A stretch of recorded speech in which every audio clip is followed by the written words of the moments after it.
Ensure करें coordinator relationship. मैंने कहा मुफ्ती साहब से पूछ लें, मैं ही इनके प्रोडक्शन के ऑर्डर भी करता रहा जब ये जेल जाते। मेरे पास नंबर ना होते रन ऑफ इलेक्शन के तो मैं आज जज साहब पेश ना होता। मैंने कहा अभी इलेक्शन कराए, जो ऐवान फैसला करेगा दिल से कबूल करूंगा। जज साहिबान गवाह नहीं है, आप सब भी गवाह हैं।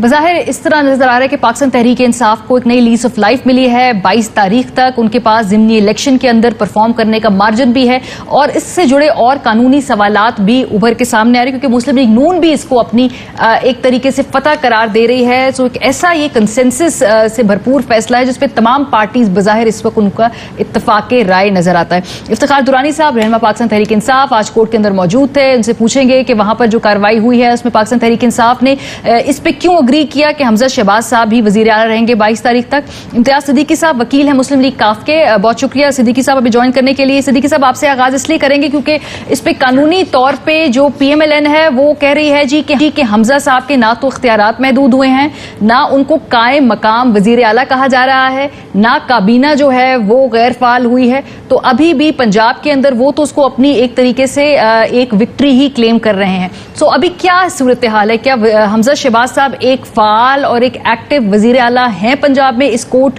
ऑर्डर की रोशनी में? देखें, जो सुप्रीम कोर्ट में आज कंसेंसस अचीव हुआ है दोनों पार्टीज के रहनुमाओं के दरमियान, इनफैक्ट तीनों पार्टीज के रहनुमाओं के दरमियान, Qaaf league, PTI and Muslim league Noon, वो ये है कि इंस्टेड ऑफ क्रिएटिंग एक टर्मोइल क्रिएट करने के प्रोविंस में as an interim major short gap arrangement के तौर पे हमजा शहबाज शरीफ साहब जो हैं वो चीफ मिनिस्टर रहेंगे पंजाब के, और अकोमोडेट करने के लिए ताकि प्रोविंशियल असेंबली जो है वो फुल हाउस के अंदर कन्वर्ट हो जाए, जो PTI की सीटें डिफेक्टर्स की वजह से खाली हुई हैं और रिजर्व सीट जो खाली हुई हैं वो भी मुकम्मल हो जाएं, और ये अचीव हो जाएगा एंटिसिपेटेड है 22 जुलाई तक। ठीक है, तो 22 जुलाई तक इलेक्शंस होंगे,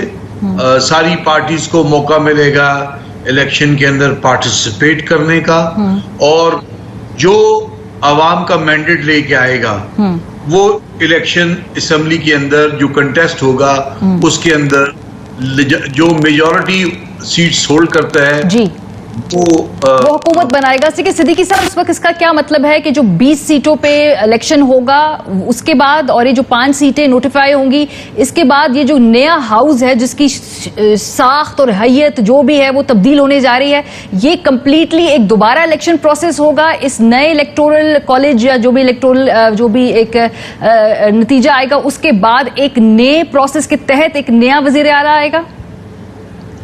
असूलन तो परसेप्शन इस वक्त यही है, क्योंकि सुप्रीम कोर्ट ऑफ पाकिस्तान का डिटेल ऑर्डर नहीं आया, तो ये पूरा हाउस जो मुकम्मल होगा वो पूरे हाउस का वोट तस्वर होगा, उसके अंदर वोटिंग होगी, जो पार्टीज जो बंदा 186 वोट ले लेगा वो सक्सेसफुल होगा, जो नहीं ले सकेगा फिर रन ऑफ के अंदर जाएगा।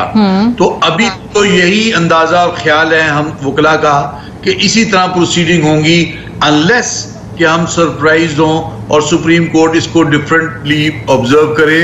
बट मेरा नहीं ख्याल, क्योंकि जहां पे सुप्रीम कोर्ट ने बार बार इस बात पे एम्फेसाइज किया है कि हाउस कंप्लीट होना चाहिए, तो कंप्लीशन ऑफ द हाउस के अंदर तो न्यू वोटिंग प्रोसेस दोबारा इनिशिएट होगा। ठीक है दुरानी साहब, आज अदालत के अंदर वैसे एक लम्हे को इंटरेस्टिंग सिचुएशन ऐसे थी कि परवेज इलाही साहब और काफ लीग जो थी वो इनिशियली आते ही वो मान गए कि जी हमजा साहब रहें वजीर आला, लेकिन PTI के जो वकील थे बाबर एवान साहब, आप लोग जो थे शुरू में डिफरेंस ऑफ ओपिनियन था दोनों PTI और मुस्लिम लीग काफ में।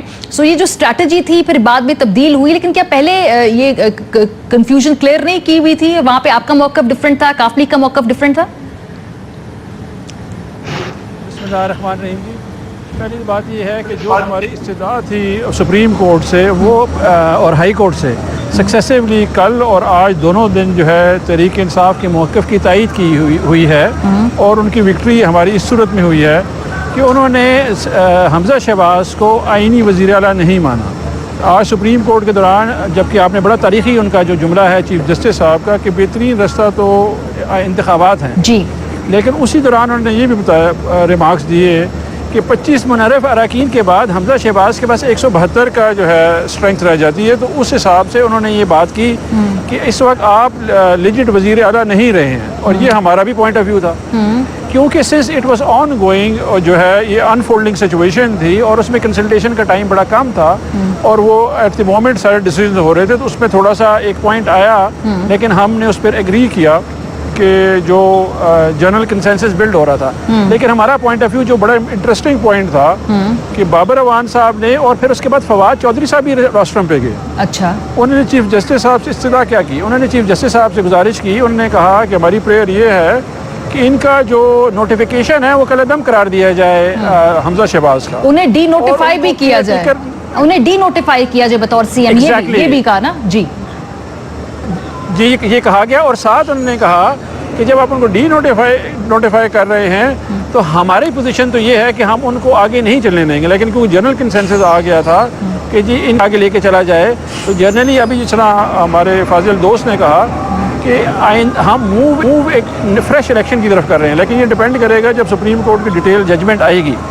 फवाद चौधरी साहब ने बड़ा क्लियर पोजीशन हमारी तहरीक इंसाफ की वहाँ पे रखी कि जी हम रिस्पेक्ट करते हैं कोर्ट की, और यही बाबर अवान साहब ने भी फरमाया वहाँ पे कि जी हम रिस्पेक्ट कर रहे हैं कोर्ट डिसीजन की और मीडिएशन की जो उन्होंने की है, लेकिन Hamza Shahbaz in any case उनकी मुताबिक भी अभी वो आईनी वज़ीर आला नहीं है, और यही हमारा मौक़िफ़ था। उस पे हमें जो लेकिन दुराई साहब वो जो कायम मकाम का लफ्ज जो इस्तेमाल आप चाह रहे थे कि वो डाला जाए, वो कायम मकाम का लफ्ज भी अगर ये आप दरखास्त करें पीछे से ये म्यूजिक बंद कर दिया जाए, बहुत मेहरबानी होगी जी। दुराई साहब वो कहा है जी म्यूजिक बंद कर, कायम मकाम वजीरे आला का लफ्ज जो आप चाह रहे थे कि जी इस्तेमाल किया जाए, वो कायम मकाम वजीरे आला का लफ्ज मुझे दिखाई नहीं दे रहा है, या मुझसे मिस हो गया या वो है कहीं, या फिर उसके लिए भी डिटेल्ड नोटिस का इंतजार करें, फैसले का इंतजार करें।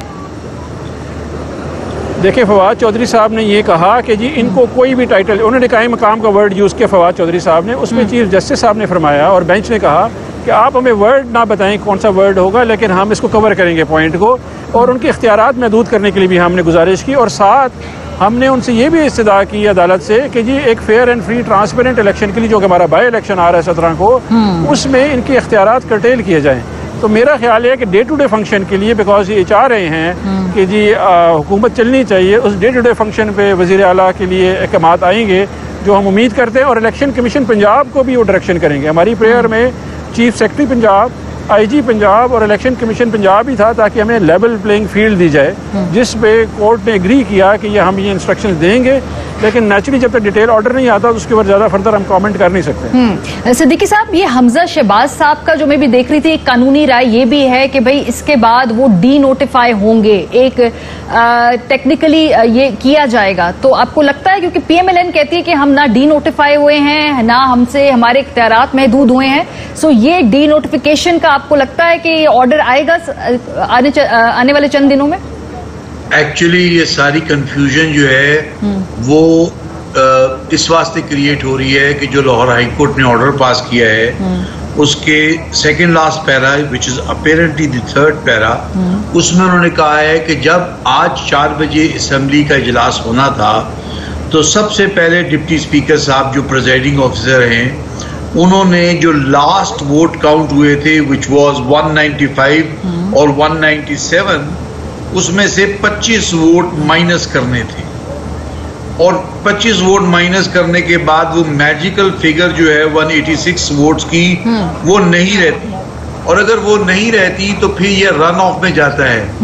तो लाहौर हाई कोर्ट ने कहा अगर ये रन ऑफ में गया तो उस वक्त जब डिप्टी स्पीकर साहब इसकी काउंटिंग करते हुए डिफेक्टर्स के वोट निकाल देंगे, और अगर वो 186 से नीचे चले गए तो हमजा साहब का जो नोटिफिकेशन है वो क्वैश तस्वर किया जाएगा, and he will not be considered to be a lawfully elected chief minister of Punjab. लेकिन उसी सांसों के अंदर अगर वो रन ऑफ के अंदर हाईएस्ट वोट ले लेते हैं तो वो दोबारा न्यू ओथ लेंगे सही ऑन द सैटरडे, और जो पुराना पीरियड है from 16th of April till date उसको under the doctrine of de facto, जो नेसेसिटी बेस्ड डॉक्ट्राइन है, उसके तहत उसको रेगुलराइज समझा जाएगा। सही।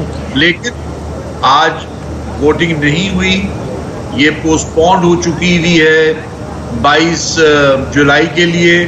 सेकेंडली नया इलेक्शन प्रोसेस स्टार्ट होगा, तो मेरा ख्याल है कि जो लॉ हाई कोर्ट की जजमेंट है वो काफी हद तक डाइल्यूट हो जाएगी। सही। लेकिन ये डिपेंड करेगा सुप्रीम कोर्ट के ऑर्डर का टेन्योर का कॉन्टेक्स्ट देख के। सही। In the meantime Hamza Shahbaz Sharif साहब का ये कहना मुनासिब होगा कि उनका स्टेटस जो है वो अनसर्टेन है। ठीक है। अगर ये कहा जाए कि वो कंफर्म सीएम पंजाब हैं, ये भी मुनासिब नहीं होगा। सही। और अगर ये कहा जाए कि वो अनकन्फर्म्ड है तो ये भी मुनासिब नहीं होगा। हाँ, बड़ी ये अनचार्टर्ड सी टेरिटरी है पाकिस्तान में सियासी तौर पे, ऐसे कभी सारे ज़िमनी इंतखाबात, इसके ऊपर तो ऑलरेडी पाकिस्तान तहरीक इंसाफ अपने तहफ़्फ़ुज़ात का बार बार इजहार कर रही है। शीरी मज़ारी साहिबा, सॉरी यास्मीन राशिद साहिबा ऑन रिकॉर्ड कह रही हैं, फोन कॉल्स आ रहे हैं, हमें डराया जा रहा है, हमें तंग किया जा रहा है। खान साहब ने कहा जी हमारे लोगों को फोन कर रहे हैं, उनको कह रहे पार्टी का टिकट नहीं लेना।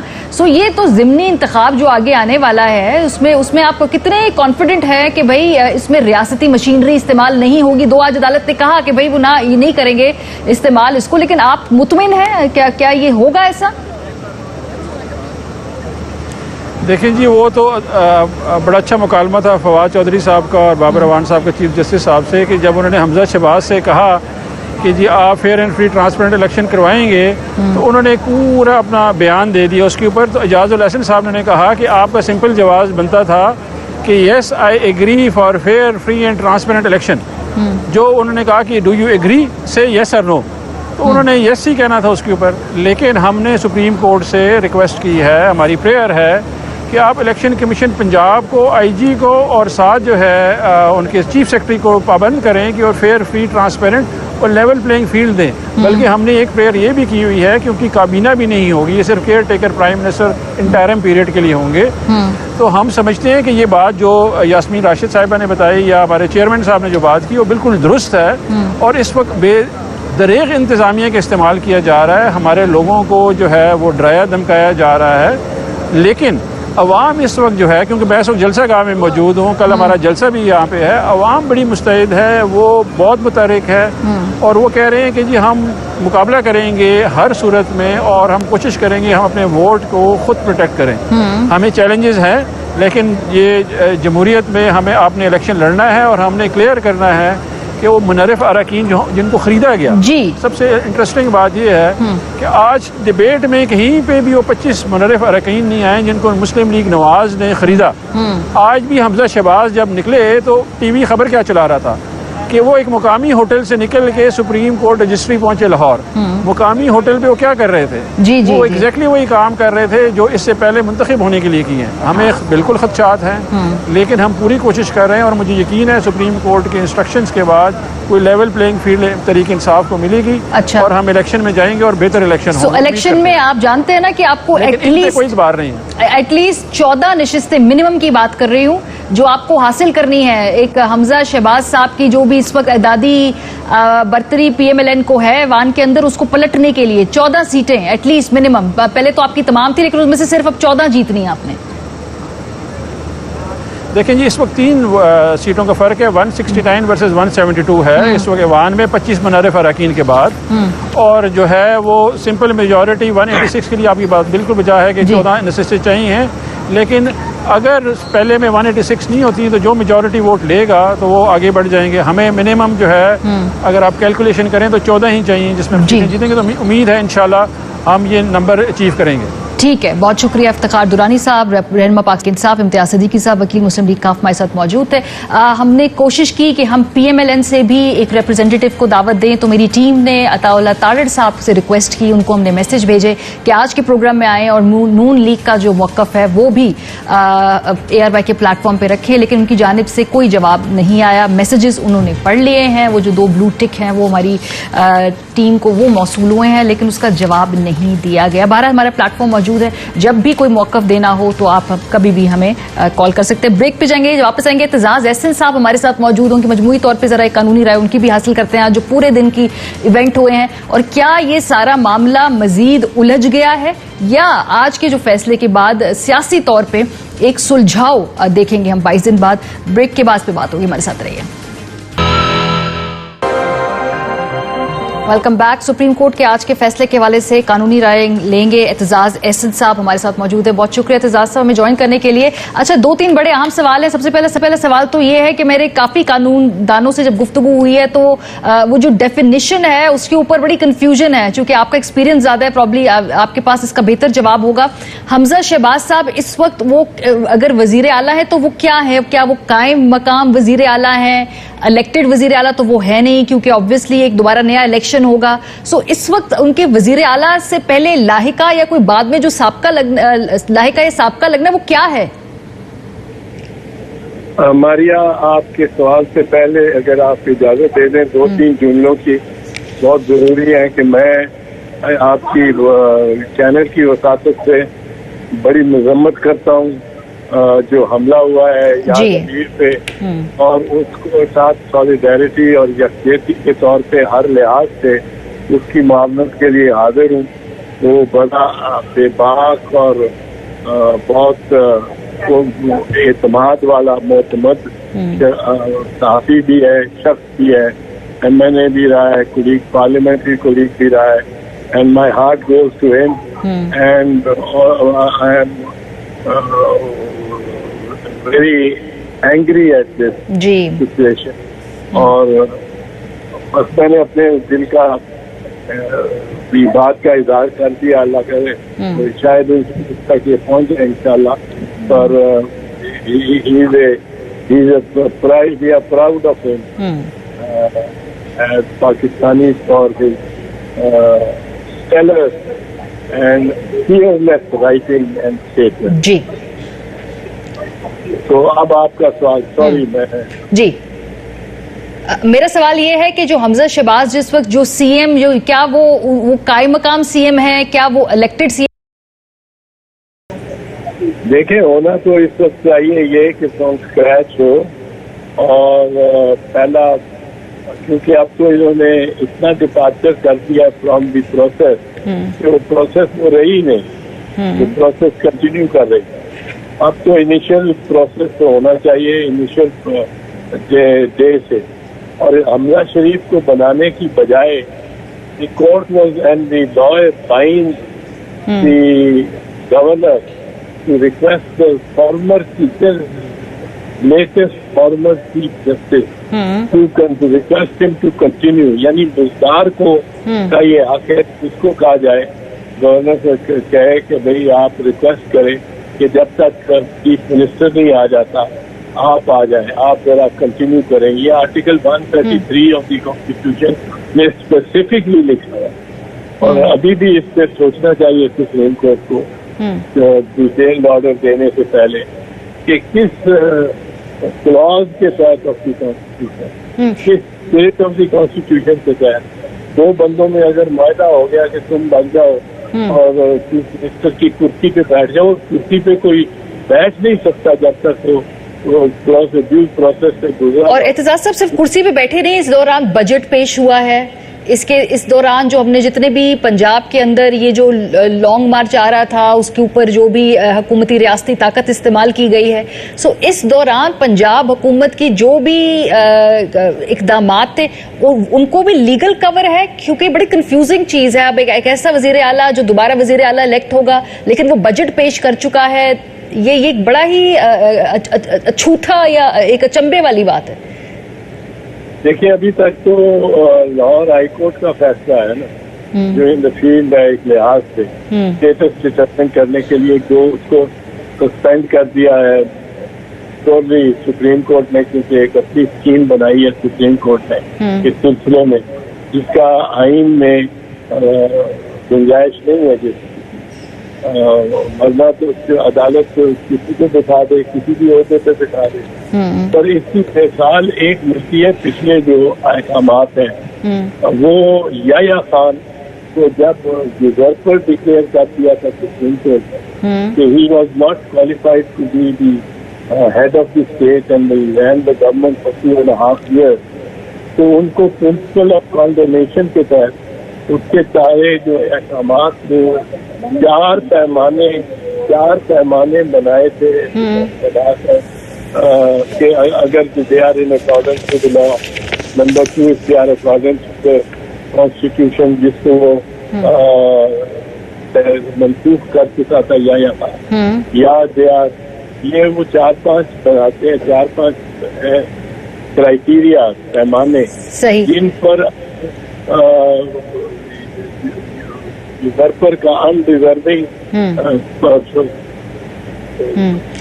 Person sitting on a seat he doesn't deserve, पर वो हो बैठ गया है और रह गया है, तो वो 4-5 पैमानों पे, जिस तरह मुशर्रफ के भी मामले में जब उसने मार्शल लॉ लगा दिया तो उसके बाद उसने अहकामात जारी किए, तो वही पैमाने इस्तेमाल किए गए। सही। उन पैमाने पर जो इसका जायज होगा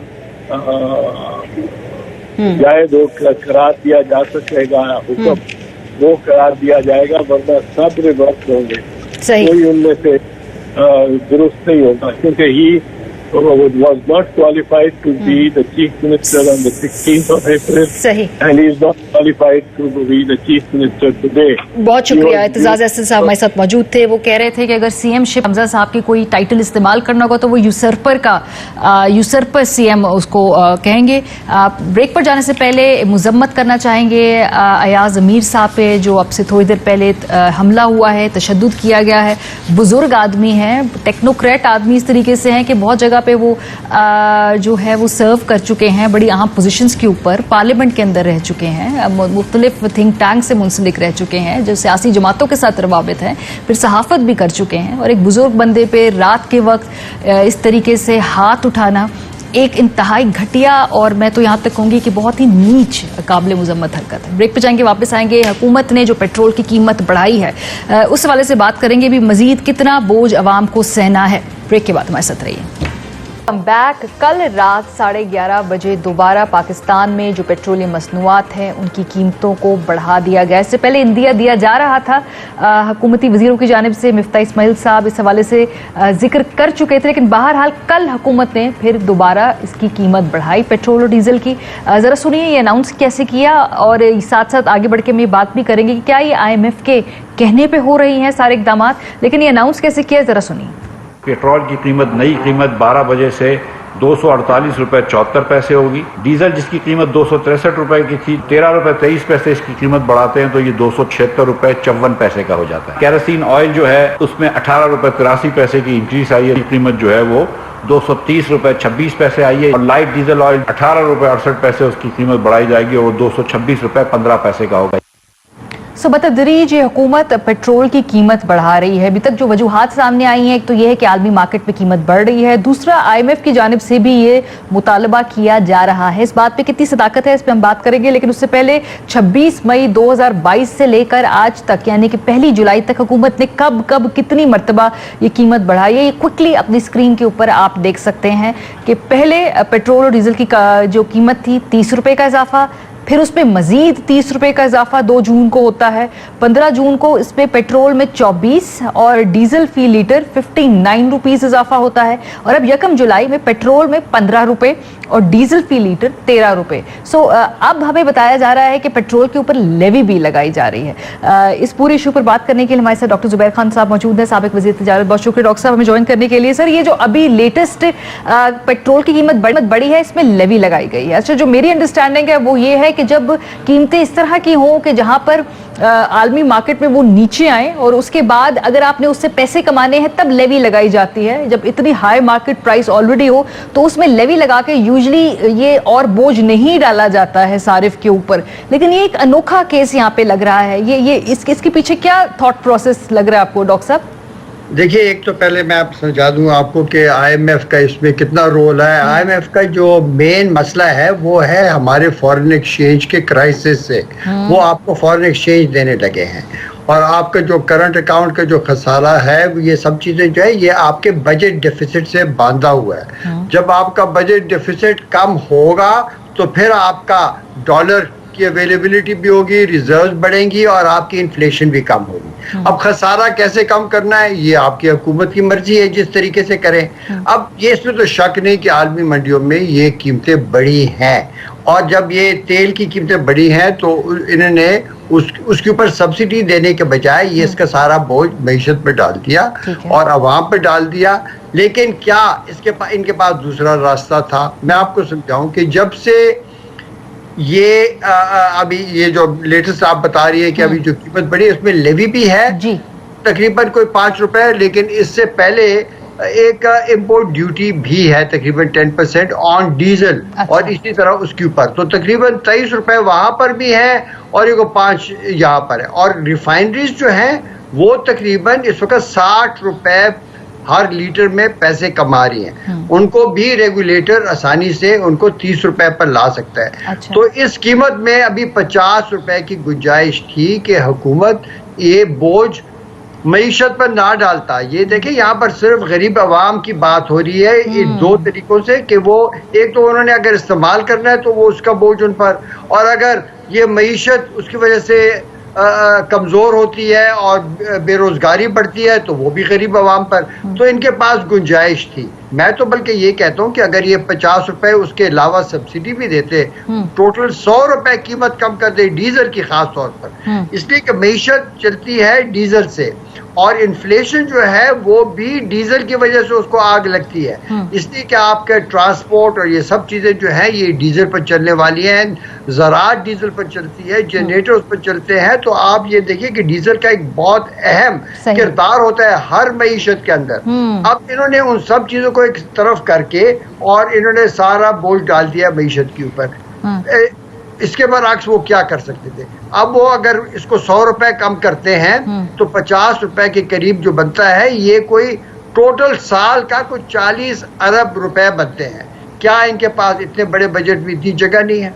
अभी आपको पता है कि इस दौरान हुआ क्या, इस एक साल के अंदर जो हुकूमत पाकिस्तान कर्जा लेती है कमर्शियल बैंकों से, वो उसकी जो शरह है, उसकी जो ऑक्शन रेट है वो 7% से बढ़कर इस वक्त 16% के करीब हो गई है। और उसकी वजह से सूद के मद में बजट के ऊपर जो बोझ आया है वो 1800 अरब रुपए का है, जो इजाफी जो टोटल है वो तो तकरीबन 3000 अरब है, लेकिन सिर्फ पिछले दिनों में। और ये इंटरेस्ट रेट ना IMF ने बढ़ाया है। डॉक्टर साहब ये सर समझाइए ना, क्योंकि हमें बातें बताई गई पिछले 1.5 हफ्ते में जो इकदाम किए गए, सुपर टैक्स लगा, तनख्वाहदार तबके को दिया गया जो रिलीफ था वो वापस हुआ। इसके अलावा जो इजाफी टैक्स और कंपनियों के ऊपर लगे हैं जिनकी सालाना 15 करोड़ रुपए से ज्यादा की आमदनी है, फिर पेट्रोलियम की जो मसनूआत है